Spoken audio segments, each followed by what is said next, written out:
Involuntary muscle का structure जो है कैसा है, ये स्पिंडल शेप्ड, ठीक है। Cells are connected through gap junction, cells are connected through gap junction, थोड़ा फास्ट करेंगे। Cells are connected through gap junction. Next line, next point, it contains uninucleated cytoplasm, it contains uninucleated cytoplasm,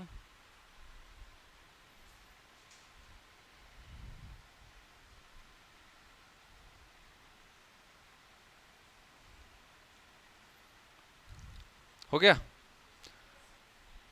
contractile fibres called S, क्या बोलते हैं contractile fibres को, myofibrils. Contractile protein अपन लोग पढ़े हैं ना, contractile fibres called as myofibrils,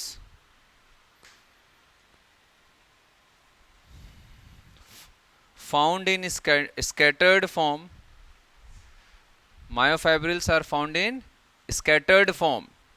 हम लोगों ने वॉलंटरी मसल में कैसा देखा था, डेंस था, याद आ रहा है।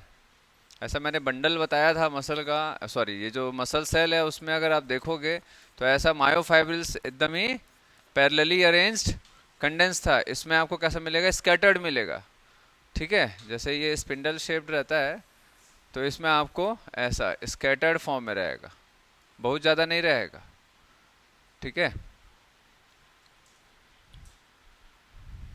And less than skeletal muscle, and less than skeletal muscle, मतलब स्केलेटल मसल से कम रहेगा, ज़्यादा नहीं रहेगा।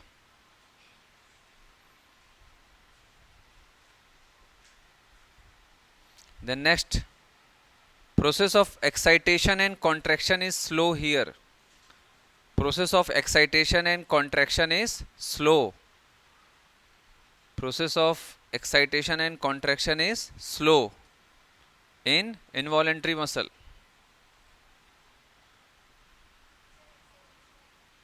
Process of excitation and contraction is slow. Excitation and contraction is slow.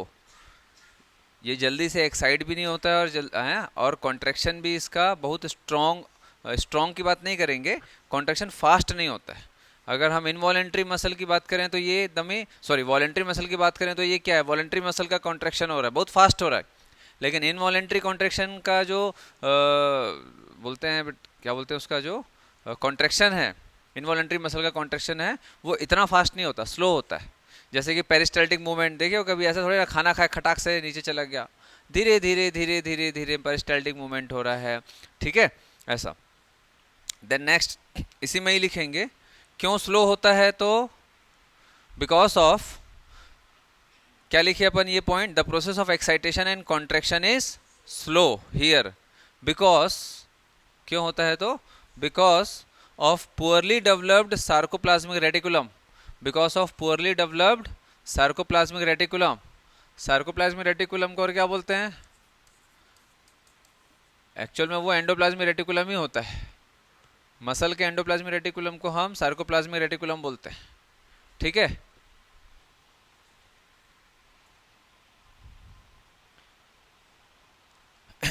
तो हम लोगों ने जब वॉलेंट्री मसल देखा था तो जो सार्कोप्लाज्मिक रेटिकुलम का जो सार्कोप्लाज्मिक सिस्टर्नी था, याद आ रहा है, सार्कोप्लाज्मिक सिस्टर्नी क्या रहता है इसमें, सार्कोप्लाज्मिक सिस्टर्नी में क्या रहता है, हैं, कैल्शियम आयन रहता है ना भाई। बिना कैल्शियम आयन के कॉन्ट्रैक्शन कैसे होगा, हम लोगों ने देखा था क्या भाई, जैसे ये मसल है इसमें सार्कोप्लाज्मिक सिस्टर्नी है, सार्कोप्लाज्मिक रेटिकुलम में आपको क्या मिलेगा, कैल्शियम आयन रहेगा। जैसे ही न्यूरल इम्पल्स आएगा, जैसे ही न्यूरल इम्पल्स आएगा यहाँ पर क्या होगा बेटा, यहाँ से कैल्शियम साइटोप्लाज्म ऑफ मसल में रिलीज होगा, और फट से रिलीज होगा, और फटाक से कैल्शियम जो रहता है वो किसके साथ बाइंड हो जाएगा, मसल कॉन्ट्रैक्शन स्टार्ट कैसे होगा, कैल्शियम जो है वो सार्कोप्लाज्मिक रेटिकुलम से कैल्शियम बाहर रिलीज होगा, ठीक है, और किसके साथ बाइंड होगा? ट्रोपोनिन के साथ बाइंड होगा, ट्रोपोनिन सी के साथ में बाइंड होगा और ट्रोपोमायोसिन को एक्टिव साइट ऑफ एक्टिन से अलग कर देगा, जिसके कारण cross bridge active site of actin में अटैच होगा और कॉन्ट्रेक्शन चालू होगा। सिंपल है, ठीक है। और कैल्शियम अगर अवेलेबल नहीं होगा, कैल्शियम अगर यहाँ अवेलेबल नहीं होगा तो क्या होगा?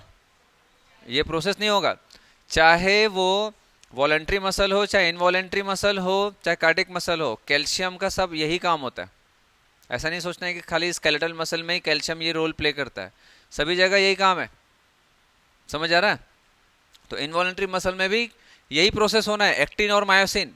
एक्टिन और मायोसिन ही कॉन्ट्रेक्टाइल प्रोटीन है ना, फोर्स जनरेटिंग प्रोटीन है, यही कॉन्ट्रेक्शन में हेल्प करता है। वो तीनों टाइप के मसल में यही काम करता है, कोई भी मसल हो, वॉलेंट्री इनवॉलेंट्री चाहे कार्डियक हो, एक्टिन मायोसिन रहेगा और वो ये काम करेगा। और ऐसे ही काम होने वाला है, ट्रोपोनिन ट्रोपोमायोसिन ये सब एक्टिव साइट को कवर कर देगा। लेकिन अगर कैल्शियम अवेलेबल नहीं रहेगा, किस में भैया? इनवॉलेंट्री मसल में, तो क्या होगा? कैल्शियम तो चाहिए, तो इसका सार्कोप्लाज्मिक रेटिकुलम या एंडोप्लाज्मिक रेटिकुलम जो रहता है वो पोरली डेवलप्ड है। पोरली डेवलप्ड होगा तो कैल्शियम यहाँ पर अवेलेबल नहीं है। कैल्शियम अवेलेबल नहीं है तो मसल के बाहर से कैल्शियम को अंदर इन्फ्लक्स किया जाता है। समझ आ रहा है? बाहर से कैल्शियम, दैट इज ये ECF होगा, एक्स्ट्रा सेलुलर फ्लूइड। ये मसल है बेटा, ये इनवॉलेंट्री मसल है, इनवॉलेंट्री मसल सेल है। इसके अंदर क्या है? ये मायोफाइब्रिल्स। मायोफाइब्रिल्स क्या होते हैं? दे आर एक्टिन और मायोसिन का अरेंजमेंट। पिछले क्लास में पढ़े हो, सब भूल गए, रीड नहीं किए होगे टेस्ट के चक्कर में। ऐसा ही होता है, इसीलिए तो टेस्ट में देते हैं आप लोग।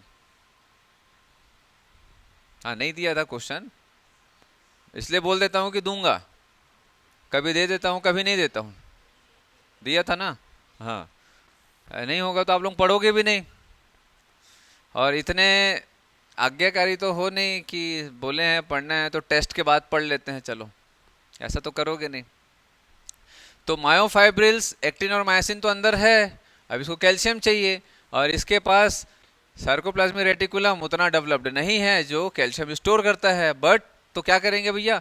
अब ये जो हमारा सेल है, कौन सा? इनवॉलेंट्री मसल सेल के बाहर जो फ्लूइड है, that is extra cellular fluid, इसमें जो कैल्शियम है वो कैल्शियम अंदर जाएगा, इन्फ्लक्स होगा, फिर वो ट्रोपोनिन सी के साथ बाइंड होगा और मसल कॉन्ट्रेक्शन स्टार्ट होगा। इसलिए थोड़ा सा स्लो होता है। समझ आया क्यों स्लो होता है? और वो फास्ट क्यों होता है? अंदर ही स्टोर करके रखता है कैल्शियम को। सिग्नल आया, खट से बाहर निकला, ट्रोपोनिन के साथ जुड़ा, कॉन्ट्रेक्शन चालू। चलो क्लियर है? तो क्या लिखे?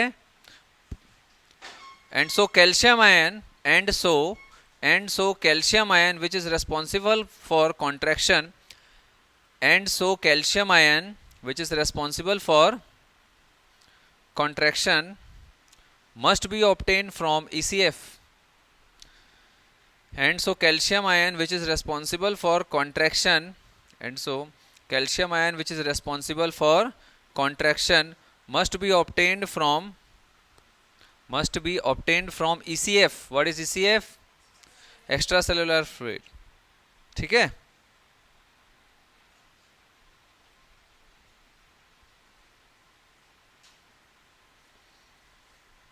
नेक्स्ट पॉइंट लिखेंगे, इंपॉर्टेंट है। Involuntary muscle are non fatigue muscle.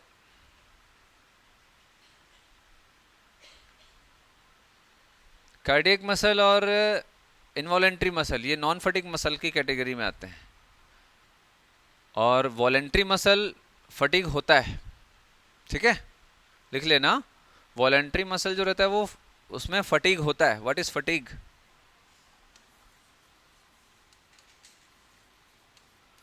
Voluntary muscle जो रहता है वो फटीग होता है, but involuntary muscle and cardiac muscle they are non fatigue.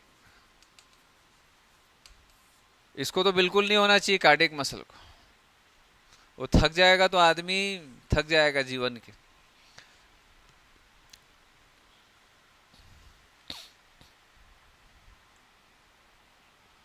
Then next लिखेंगे, On the basis of structure, muscle is of two type. On the basis of structure, muscle is of two type. On the basis of structure, muscle is of two type.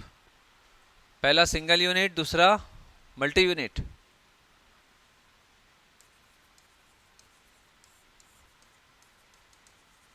Single unit,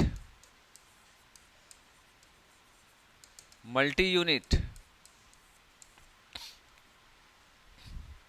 single unit और multi unit. Single unit का मतलब होता है कि जब भी muscle को signal मिलेगा ब्रेन से, ठीक है, या नर्व से, क्या होगा बेटा, वो एज अ एक यूनिट के जैसे काम करेंगे, ग्रुप में काम करेंगे. ठीक है. मल्टी यूनिट में क्या होता है, सिग्नल मिलता है तो छोटे छोटे एक एरिया में मसल का कॉन्ट्रैक्शन होता है, एक साथ नहीं होता. जैसे फॉर एग्जांपल कि भाई जैसे आप खाना खाते हो, तो जैसे ही हम खाना गटकते हैं, इसोफेगस में आया, इसोफेगस में फिर क्या होगा, जैसे ये इसोफेगस है ना, यहाँ से स्टमक है हमारा, तो इसोफेगस में यहाँ से क्या होगा बेटा, कॉन्ट्रैक्शन चालू होगा, या एक बार कॉन्ट्रैक्शन चालू हो गया, कॉन्ट्रैक्शन रिलैक्सेशन, तो पूरा का पूरा यूनिट में एक साथ होता है, यहाँ से यहाँ तक पूरा एक साथ होता है. ठीक है. वैसे ही जब स्मॉल इंटेस्टाइन में जब पेरिस्टाल्टिक मूवमेंट चालू होता है, तो ऐसा सिंगल यूनिट के रूप में काम करता है वो पूरा. एक बार स्टार्ट हुआ ड्यूडेनम से, तो वो पूरा आगे बढ़ते ही जाएगा, रुकेगा नहीं, पूरा आगे बढ़ते जाएगा वो. ठीक है. चलो, मल्टी यूनिट का क्या मतलब होता है कि अलग अलग छोटे छोटे ग्रुप में मसल्स काम करते हैं सेपरेटली. जैसे फॉर एग्जांपल आपको कभी कभी ठंडी लगती है, तो रोंगटे खड़े हो जाते हैं, ऐसा देखो ना. लेकिन कभी कभी हाथ के ही रोंगटे खड़े होते हैं, पैर के नहीं होते, या पैर के होते हैं तो हाथ के नहीं होते.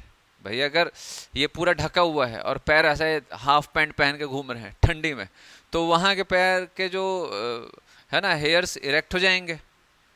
समझ आ रहा है. हाथ के नहीं होंगे भाई, जरूरत नहीं है तो. समझ आ रहा है. और अगर ये मल्टी यूनिट की होता तो शरीर के जितने भी हेयर्स सब एक साथ ऐसा एकदम इरेक्ट. समझ रहे हो बाल. लड़कों का तो फिर भी ठीक है, इमेजिन करो फिर गर्ल्स का पूरे ऐसा, तो थोड़ा दिक्कत हो जाता है. ये अच्छा है नहीं है, अच्छा है, ये मल्टी यूनिट है, जितनी जरूरत है वहाँ वहाँ का ही काम करता है. ठीक है. तो सिंगल यूनिट में लिखेंगे they are compact muscle, they are compact muscle where individual cells join together by gap junction. They are compact muscle, they are compact muscle where the individual cells join together by, where the individual cells joined together by gap junction. सब एक दूसरे से जुड़े हुए रहते हैं gap junction के through. अब ये गैप जंक्शन क्या चीज होता है, गैप जंक्शन क्या होता है, टिश्यू में आप पढ़ोगे सेल्स के बीच में क्या रहता है बेटा, हाँ कनेक्शंस होते हैं. एक होता है टाइट जंक्शन और एक एधरिंग जंक्शन, है ना. एधरिंग जंक्शन जिसमें आपको बीच में सीमेंट मटेरियल मिलेगा, और एक टाइट जंक्शन जो सेल बिल्कुल चिपका हुआ रहता है, सीमेंटिंग मटेरियल भी नहीं रहता, इतना कॉम्पैक्टली पैक्ड होता है. और एक होता है क्या, गैप जंक्शन. तो गैप जंक्शन में ऐसे उसका जो एडजेसिंग सेल का जो साइटोप्लाज्म होता है उसमें एकदम ही ऐसा आपको क्या मिलेगा, क्या मिलेगा, छोटा सा ऐसा गैप मिलता है, जो साइटोप्लाज्म एक दूसरे से कनेक्टेड होते हैं. मटेरियल का आदान प्रदान भी हो सकता है, उसको अपन क्या बोलते हैं, गैप जंक्शन. तो सेल्स एक दूसरे से साइटोप्लाज्म और साइटोप्लाज्म के थ्रू एक दूसरे से कनेक्टेड होता है, उसको गैप जंक्शन बोलते हैं. गैप दिख रहा है ना यहाँ पर, ठीक है, दिख रहा है कि नहीं दिख रहा है, छोटा सा गैप दिख रहा है, वहां से साइटोप्लाज्म आना जाए, तो उससे क्या होता है ना, सिग्नल एक से बाकी जगह को भी मिल जाता है, धीरे धीरे धीरे धीरे आगे बढ़ते जाता है. चलो, तो एग्जाम्पल में आपको कहाँ का मिलेगा इसका, सिंगल यूनिट कहाँ का मिलेगा, GIT. What is GIT, gastrointestinal tract, और एलिमेंट्री कैनाल भी बोल सकते हैं. Fallopian tube, uterus, ureter, urinary bladder,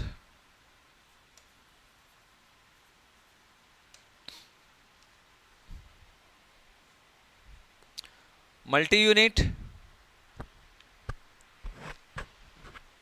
multi unit में muscle fibres occur in small group, muscle fibres occur in small group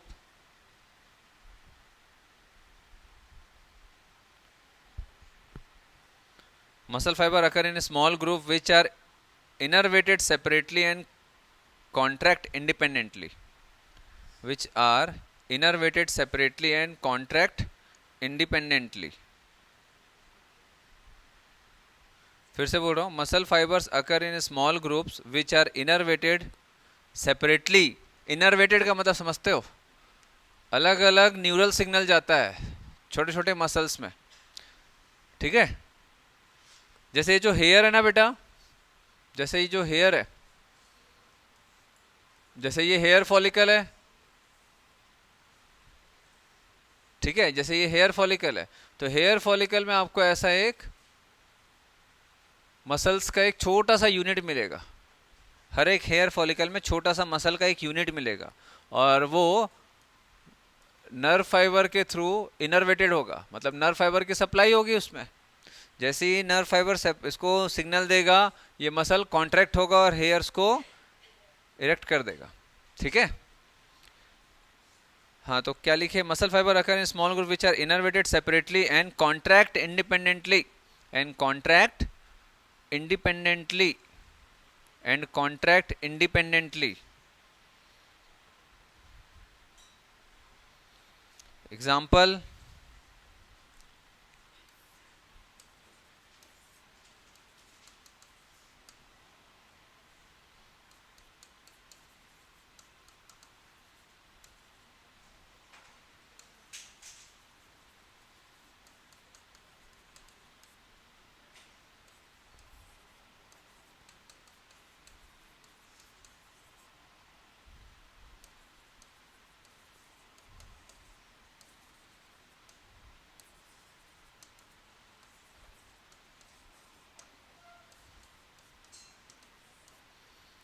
nictitating membrane,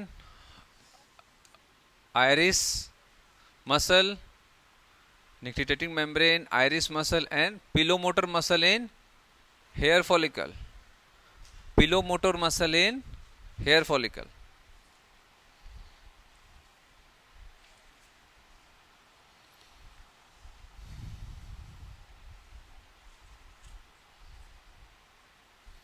then next heading करेंगे red muscle fibre and white muscle fibre. Red muscle fibre and white muscle fibre.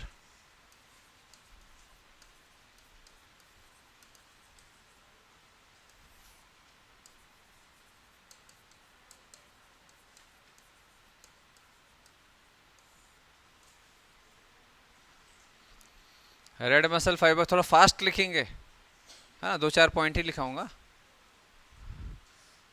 आया हुआ है पहले तो थोड़ा सा समझ लो, है ना, बुक में भी है आपके थोड़ा सा डिस्क्रिप्शन है इसका.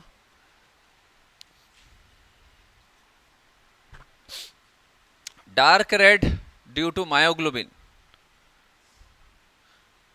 कलर इसका डार्क रेड होता है ड्यू टू मायोग्लोबिन. और white muscle fibre is pale, pale in colour due to less myoglobin. White muscle fibre का कलर थोड़ा सा, colour is pale. Red muscle fibre में लिखेंगे mitochondria more in number, mitochondria more in number. और white muscle fibre में mitochondria less in number.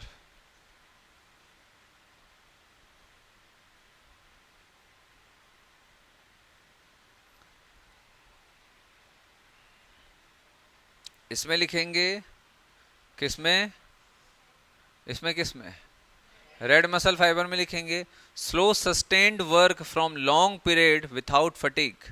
Slow sustained work, slow sustained work, slow sustained work from long period without fatigue. बिना थके लंबे समय तक आराम से काम करते रहते हैं ये. Slow sustained work from long period without fatigue. और उसमें perform fast work perform fast work and get quickly accumulation of lactic acid, perform fast work and get quickly accumulation of lactic acid and get fatigue and get fatigue.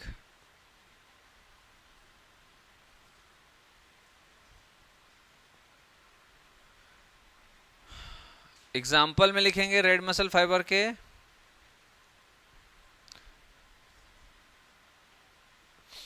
extensor muscle of back,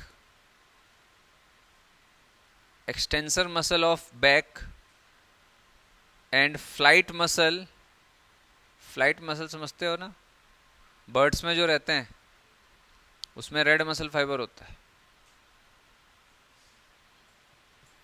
And also more in cardiac muscle fiber, and also more in cardiac muscle fiber. ठीक है, and also more in cardiac muscle fiber. White muscle fiber example eyeball muscle.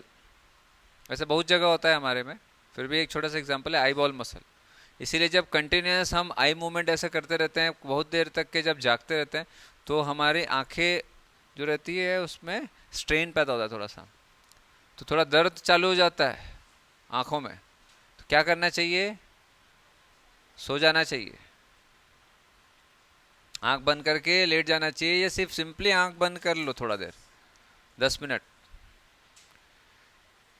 Generally जो हमारे muscles होते हैं वो हर जगह red muscle fibre नहीं होता है, लेकिन जो एथलीट्स होते हैं, जो लोग देखोगे, जैसे आपको मैं अगर 1 किलोमीटर दौड़ा दूं ना तो 2 दिन तक उठ नहीं पाओगे, लेकिन एथलीट्स 10 किलोमीटर दौड़ेगा नहीं तो वो चलने में दिक्कत होती है उनको, मतलब उनको इतनी आदत हो जाती है दौड़ने वोड़ने की कि उनको अच्छा ही नहीं लगता फिर, अगर करते ही नहीं है एक्सरसाइज या रनिंग जॉगिंग, फास्ट रनिंग नहीं करते हैं एथलीट्स लोग, तो मसल पेन चालू हो जाता है, उनको अजीब सा खिंचाव महसूस होता है.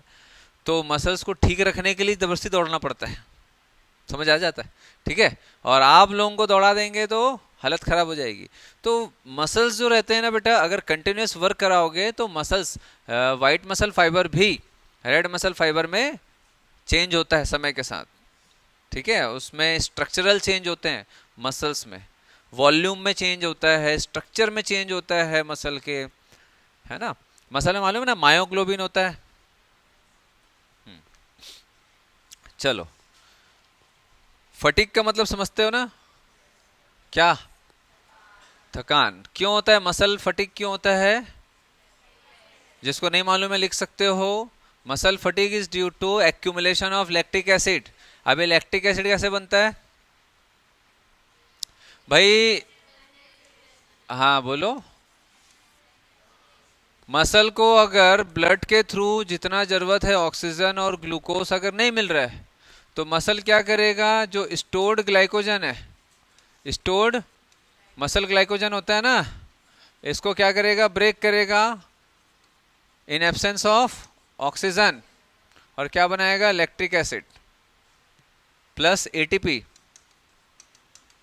ठीक है, क्योंकि ऑक्सीजन सप्लाई नहीं है मसल को, और मसल को ऑक्सीजन अगर नहीं मिलेगा तो भैया काम तो करना है, काम तो करना है तो एनर्जी तो बनाना है, और एनर्जी बनाना है तो क्या करेगा, उसके बाद जो स्टोर्ड ग्लाइकोजन है ना, कार्बोहाइड्रेट है, उसको ब्रेक करेगा, ब्रेक करके उससे एटीपी बनाएगा और अपने आप को जिंदा रखेगा या काम करेगा. ठीक है, लेकिन इस चक्कर में क्या होता है, ऑक्सीजन अगर कम होता है तो एनारोबिक रेस्पिरेशन हो जाता है. तो एनारोबिक रेस्पिरेशन में कंप्लीट ब्रेकडाउन नहीं होता है ग्लूकोज का या मोनोसेक्राइड का.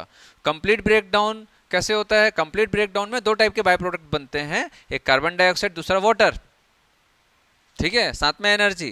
तो कंप्लीट ब्रेकडाउन नहीं होने के कारण कार्बन डाइऑक्साइड और वाटर नहीं बन पाता है, और दूसरा प्रोडक्ट बनता है एसिड या अल्कोहल बनता है. बट हमारे बॉडी में क्या बनता है भाई, एसिड बनता है, अच्छा अल्कोहल नहीं बनता है.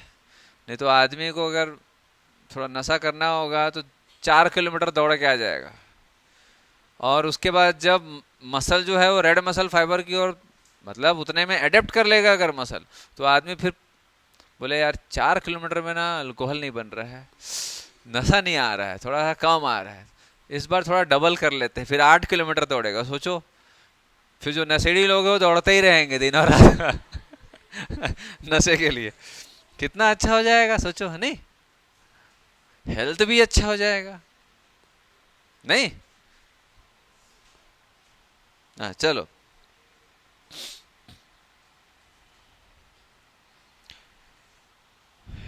ईडीटीए, रिगर मोर्टिस करना है एक वर्ड, एक छोटे छोटे कुछ एक्स्ट्रा पॉइंट्स है। रिगर मोर्टिस, रिगर मोर्टिस क्या है?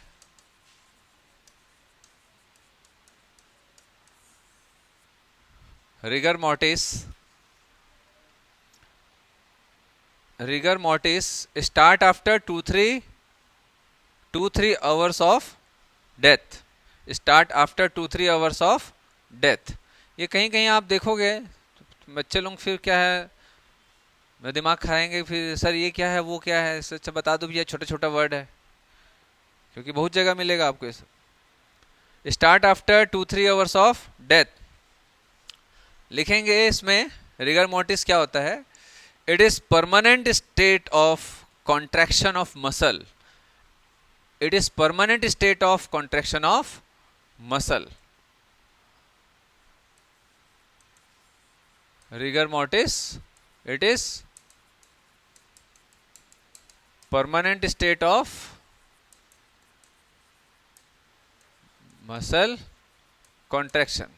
मरने के बाद ना, मरने के बाद की बात कर, जैसे कभी कभी क्या होता है, डेथ हो जाता है। डेथ होने के बाद आप देखे होंगे ज़्यादातर जो डेड बॉडी है उसको घर में एकदम ऐसा, बिल्कुल ऐसा करके, बिल्कुल अरेंज करके, डेथ होते ही उसको अरेंज करके ऐसा रख दिया जाता है।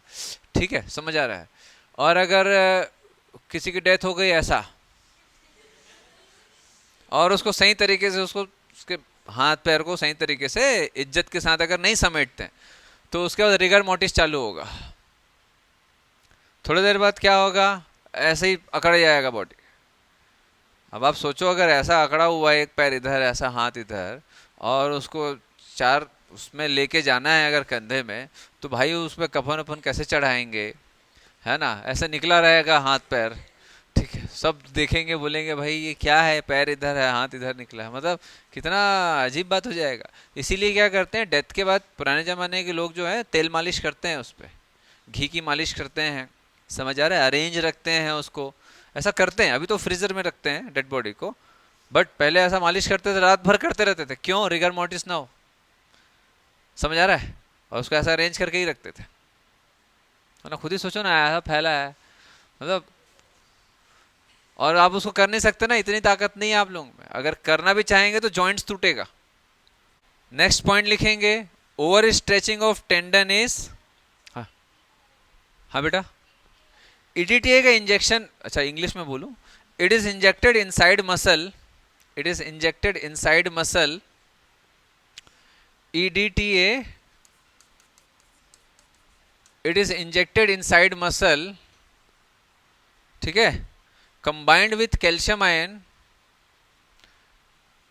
when it is injected inside muscle, it is combined with calcium ion and stop muscle contraction। overstretching of tendon is called strain।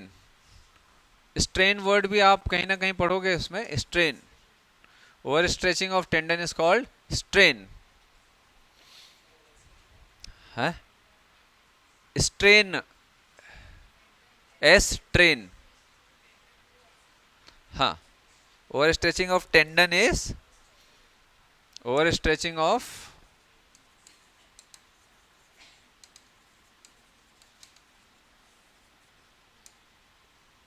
फिर लिखना है sprain। sprain है ना, स्पेन मत लिख देना आप लोग। स्पेन मालूम है कहाँ है? स्पेन, कोई गया है स्पेन? हाँ सर, वो नया रायपुर के बाजू में क्या? sprain, it is twisting of joint without dislocating it। it is twisting of a joint without dislocating it। it is twisting of joint without dislocating it।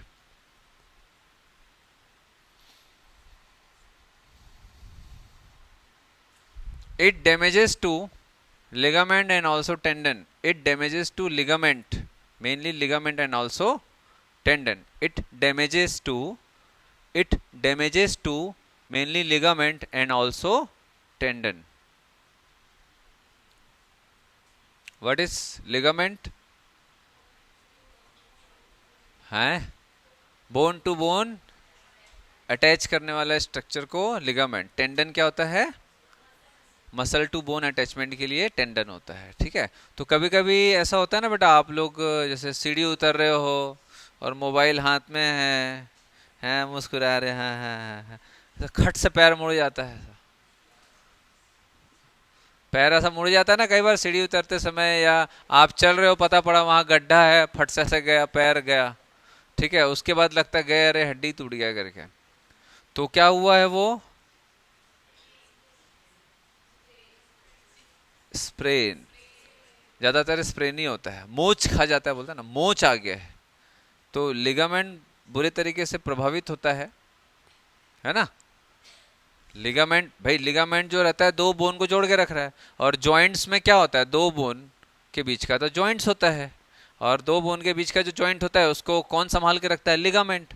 तो अगर ऐसा जॉइंट अगर ट्विस्ट हो जाएगा तो लिगामेंट भी तो स्ट्रेच होगा, और साथ में अगर कुछ टेंडन जुड़ा हुआ है उस मसल के साथ में, क्योंकि मसल ही तो जॉइंट को मूव कराता है, तो वो भी अफेक्ट होता है. तो मेनली लिगामेंट टीयर होता है, और लिगामेंट बहुत जल्दी रिकवर नहीं होता.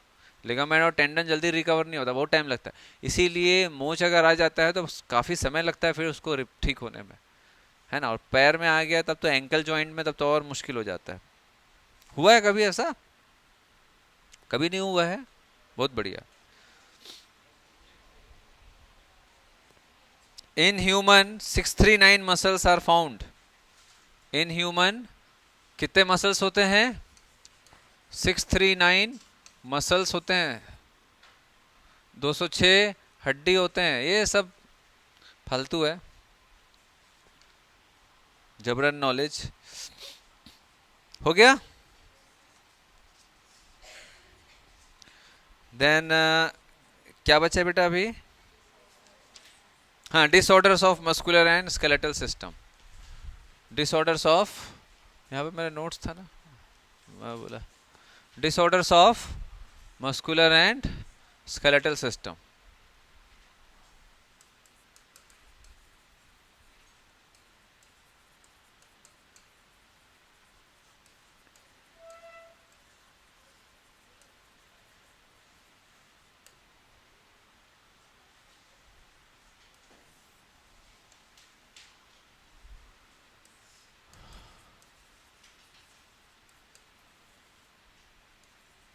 अरे यार, पहला क्या है? माइस्थीनिया.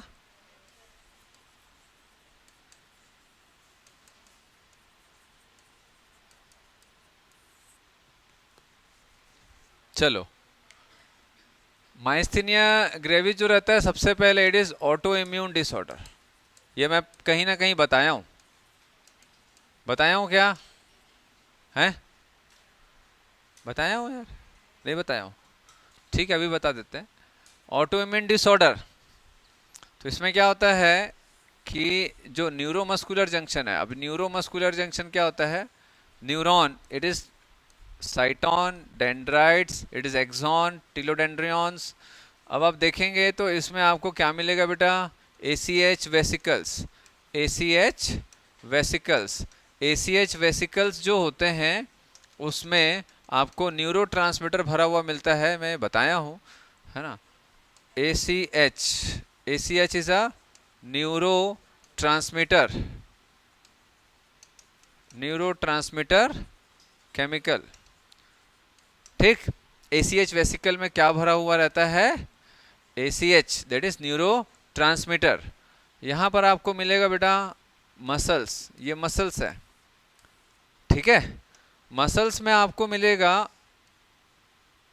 रिसेप्टार ऑफ, ये क्या है बेटा? Receptor. It is receptor for ACH that is neuro transmitter के लिए रिसेप्टर। तो ट्रांसमीटर कोई होगा तो रिसीवर भी तो होना चाहिए, है ना। तो रिसेप्टर को हम रिसीवर भी बोल सकते हैं, है ना। रिसेप्टर को हम रिसीवर भी बोल सकते हैं। जैसे आपके मोबाइल में ट्रांसमीटर भी होता है और रिसीवर भी होता है, मालूम है आप लोगों को। अगर आपके मोबाइल से रिसीवर हटा दें तो खाली फोन कर पाओगे, वहां से कुछ आएगा ही नहीं आपके पास, ठीक है। या ट्रांसमीटर हटा दें, ऐसा कर सकते हो आप लोग, हटवा दो, कॉल ही नहीं कर पाओगे, खाली इनकमिंग आएगा। सर अच्छे से बैलेंस नहीं डलवाते, ठीक है। तो रिसेप्टर जो होता है वो क्या करता है बेटा, ACH को, इसके सिग्नल को रिसीव करता है। तो जैसे ही इम्पल्स यहाँ आता है, जैसे ही इम्पल्स यहाँ आएगा, इम्पल्स यहाँ आएगा तो क्या होगा बेटा, ये इम्पल्स आएगा तो कैल्शियम आयन के कारण क्या होगा, इसको हम डिटेल में पढ़ेंगे नर्वस सिस्टम में।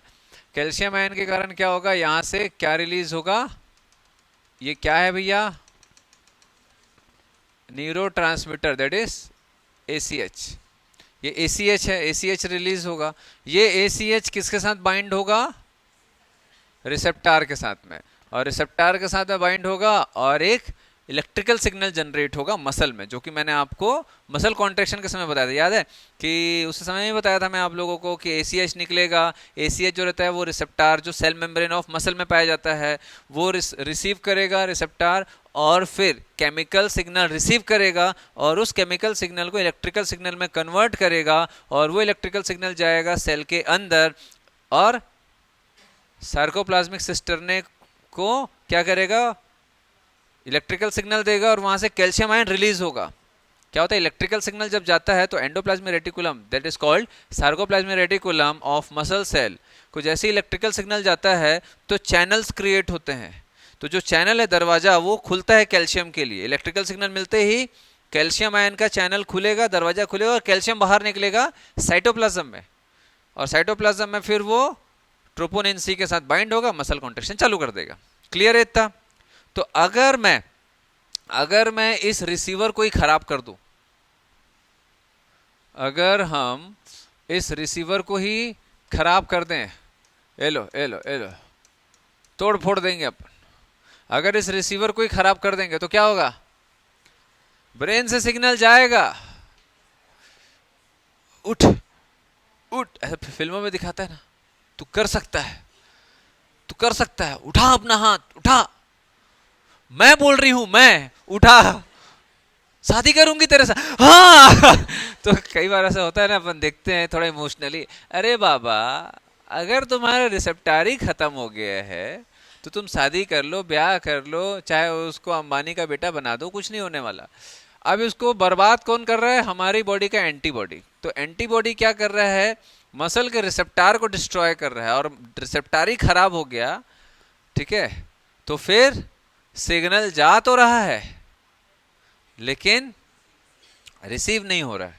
सिग्नल तो जाएगा जरूर बट वो रिसीव नहीं कर पाएगा। समझ आ रहा है।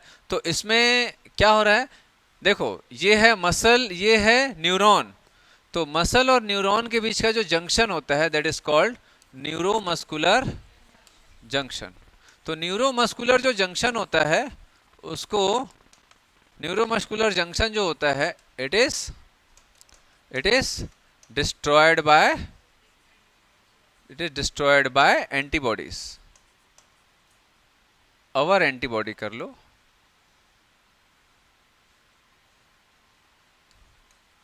अवर एंटीबॉडी, हमारे ही एंटीबॉडी हमारे ही रिसेप्टर को खराब कर देता है। इससे क्या होगा बेटा, मसल कॉन्ट्रैक्शन नहीं होगा, एक प्रकार से क्या हो गया, पैरालिसिस।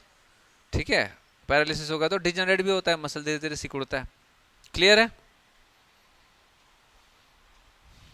देन नेक्स्ट देखेंगे, क्लियर है इतना।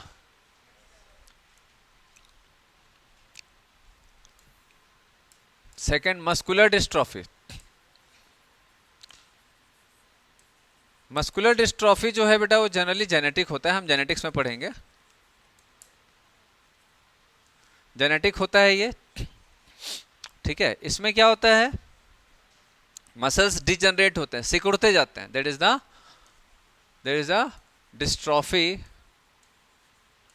Dystrophy of muscles. ठीक है, there is a dystrophy of muscles. ये सब है उसमें। डिस्ट्रॉफी का मतलब क्या होता है? डिजनरेट होना। मसल्स डिजनरेट हो रहे हैं, सिकुड़ रहे हैं, खत्म हो रहे हैं। ठीक है,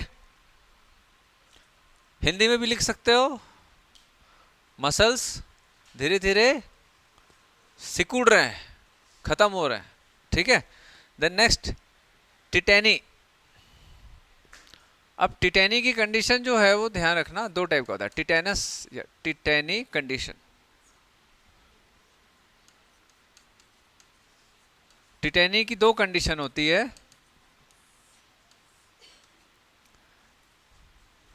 टिटेनिक लिखेंगे इसको, टिटेनिक, टिटेनिक दो कंडीशन होती है, एक टिटेनी और एक टिटेनस। टिटेनी और टिटेनस। सर ये टिटनी है, टिटनी, टिटनी बोल सकते हैं इसको, टिटनी बोल सकते हैं। कई लोग चटनी वटनी तो नहीं सुन रहे हैं ना। टिटेनी लिख लेंगे। It is due to low calcium in body fluid. Tetany is due to low calcium in body fluid. और ये क्यों होगा? Due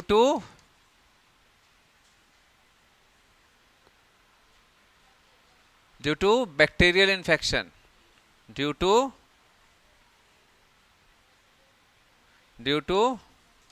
bacterial infection. कौन सा bacteria? Clostridium tetani, Clostridium tetani. ठीक है, ये तो ठीक है, ये तो किसके कारण हो रहा है तो समझ आ गया, बट इसमें क्या होता है लिखेंगे। It is rapid spasm of muscle. Tetanic condition क्या होता है? Rapid spasm of muscle. Tetanic condition क्या होता है? रैपिड स्पाज्म ऑफ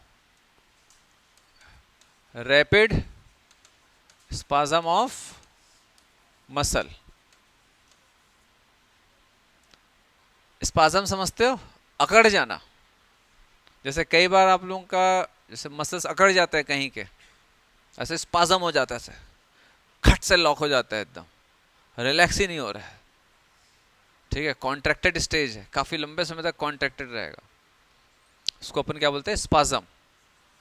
ठीक है, दोनों कंडीशन में स्पाज्म होता है, लेकिन इसको लॉकजॉ बोलते हैं।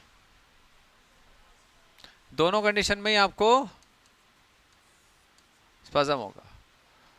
टिटेनस को लॉकजॉ भी बोलते हैं, लॉक जॉ। क्यों बोलते हैं लॉक जॉ? जॉ लॉक हो जाता है। जबड़ा जो रहता है, जबड़े का जो मसल होता है ना, ये एकदम कॉन्ट्रैक्टेड स्टेज में आ जाता है, ऐसे ऐसे हो जाता है, एकदम ऐसे मुंह खोलने और खाना नहीं खा पाता है। समझ आ रहा है? फिर नाक वाक से पाइप डाल के अंदर फूड डालना पड़ता है। टिटेनस पता है ना, बहुत खतरनाक है बेटा ये इन्फेक्शन, डेथ हो जाता है लोगों का। एक बार ये टिटेनस बैक्टीरिया का इन्फेक्शन सीवियर हुआ बॉडी में, तो मैक्सिमम लोगों की डेथ हो जाती है, पूरा बॉडी ऐसे अकड़ जाता है, बहुत मुश्किल होता है बचाना। लाखों रुपए खर्च कर लो तो भी नहीं बच पाते। लेकिन इसीलिए बोला जाता है ना, जाना रे टिटेनस का इंजेक्शन लगवा ले, अरे कुछ नहीं होता। कई लोग अरे कुछ नहीं होता, कई लोगों का यही डायलॉग रहता है। आता कितने का है? 12-15 रुपए का इंजेक्शन आता है। ठीक है, 7 रुपए की सीरिंज आती है, 20 रुपए में काम बन जाता है। अगर खुद को नहीं आता है तो कंपाउंडर से लगवा लो किसी से, कोई दिक्कत नहीं। 20-50 रुपया कंपाउंडर लेगा, वो लगा देगा, 100 रुपए के अंदर में काम बन गया। और एक बार इन्फेक्शन हुआ तो हॉस्पिटलाइज्ड हो, दुनिया भर का खर्चा, उसके बाद भी जान जाने का खतरा। चलो, ऑस्टियोपोरोसिस। ऑस्टियोपोरोसिस ऑस्टियोपोरोसिस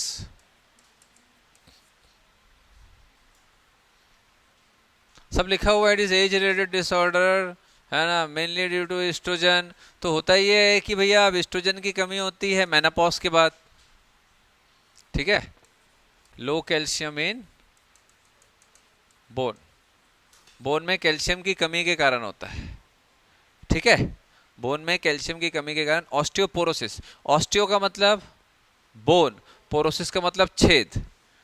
तो बोन में कैल्शियम पूरा ठूस ठूस के भरा हुआ रहता है, लेकिन कैल्शियम कमी होने से छोटे छोटे माइन्यूट पोर्स डेवलप हो जाते हैं बोन में, ठीक है। तो उसको ऑस्टियोपोरोसिस बोलते हैं। क्लियर है बात, आसान है ना। तो कैल्शियम की कमी रहती है बोन में, तो छोटे छोटे माइक्रो पोर्स डेवलप हो जाते हैं, जिसके कारण बोन वीक हो जाता है। तो इसमें बोन बोन वीक हो जाएगा बेटा। अब कई महिलाएं जो है ज़्यादातर आफ्टर मेनोपॉज, तो आफ्टर मेनोपॉज क्या हो जाता है, ड्यू टू लो एस्ट्रोजन। तो एस्ट्रोजन हार्मोन जो रहता है वो कम होने से कैल्शियम मेटाबॉलिज्म थोड़ा सा बॉडी का अफेक्ट होता। गाउट, गोट नहीं है ये तो गाउट लिखेंगे inflammation of joint due to accumulation of uric acid crystals, ये सब लिखा हुआ है ना, क्या लिखोगे। देन नेक्स्ट लिखो arthritis, inflammation of joint. Arthro मतलब जॉइंट, आइटिस मतलब इन्फ्लामेशन, तो इन्फ्लामेशन ऑफ जॉइंट। नेक्स्ट लिखेंगे रूमेटॉइड आर्थराइटिस, लिखा हुआ है, हाँ लिख लो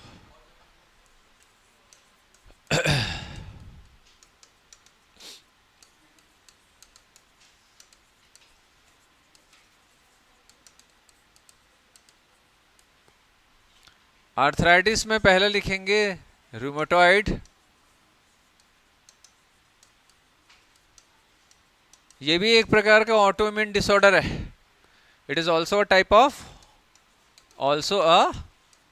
type of auto immune. What is auto immune? मेरी बिल्ली मेरे को म्याऊं, सुने हो ना, मतलब मैं हमारी एंटीबॉडी हमारे ही बॉडी के टिश्यूज को हाँ अटैक करते हैं, जब उस पे ऐसा होता है ना, जैसे मेरी बिल्ली हो के मेरे पे म्याऊं कर रही है, तो हमारा ही एंटीबॉडी हमारे ही बैंड बजा रहा है। इस पे लिखेंगे बेटा, in this condition there is presence of, in this condition there is presence of rheumatoid factor, in this condition there is presence of rheumatoid factor, that is IgM. What is IgM?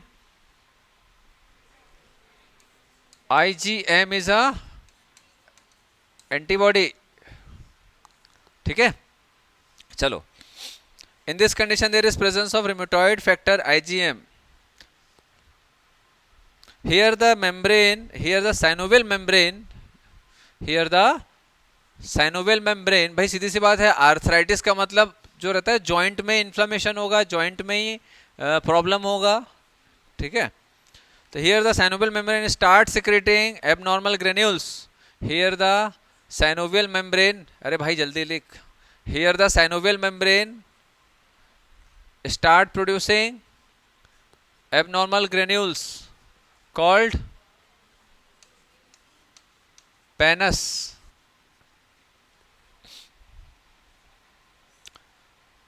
Here the synovial membrane starts secreting abnormal granules called penis, which erodes surface of, which erodes समझते हो, हाँ, which erodes surface of cartilage, that is articular cartilage, मालूम है ना, which erodes surface of articular cartilage, as a result of which joint become, as a result of which joint become immovable, as a result of which joint become immovable,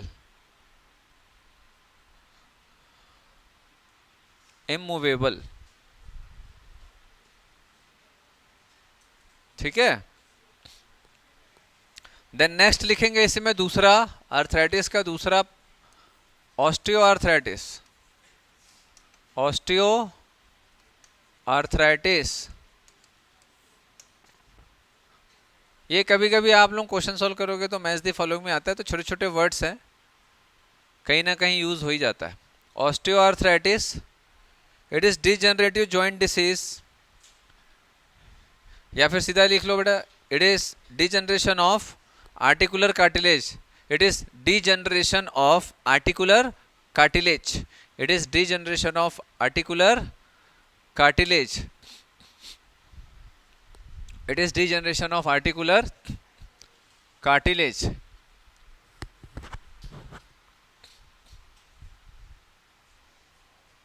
And proliferation of new bones, and proliferation of new bones, and proliferation of new bones। मतलब जो articular cartilage होता है, अच्छा किस type का cartilage होता है articular cartilage? Articular cartilage is, अरे विच टाइप ऑफ कार्टिलेज बता चुका हूं भाई, किस टाइप का कार्टिलेज होता है? Hyaline cartilage. पढ़े हो कि नहीं, याद आ रहा है? किस टाइप का कार्टिलेज होता है? Hyaline cartilage. तो हाइलिन कार्टिलेज जो है वो क्या होगा बेटा, क्या होगा? डिजनरेट होगा और वो बोनी फॉर्मेशन करेगा। तो भैया अब कार्टिलेज जो पैड है वही तो कुशन लाइक स्ट्रक्चर होता है, जब हम चलते हैं जॉइंट में तो बोन को प्रोटेक्ट करता है, वो भी बोन के जैसा हो जाएगा तो फिर चलना फिरना तो मुश्किल हो जाएगा।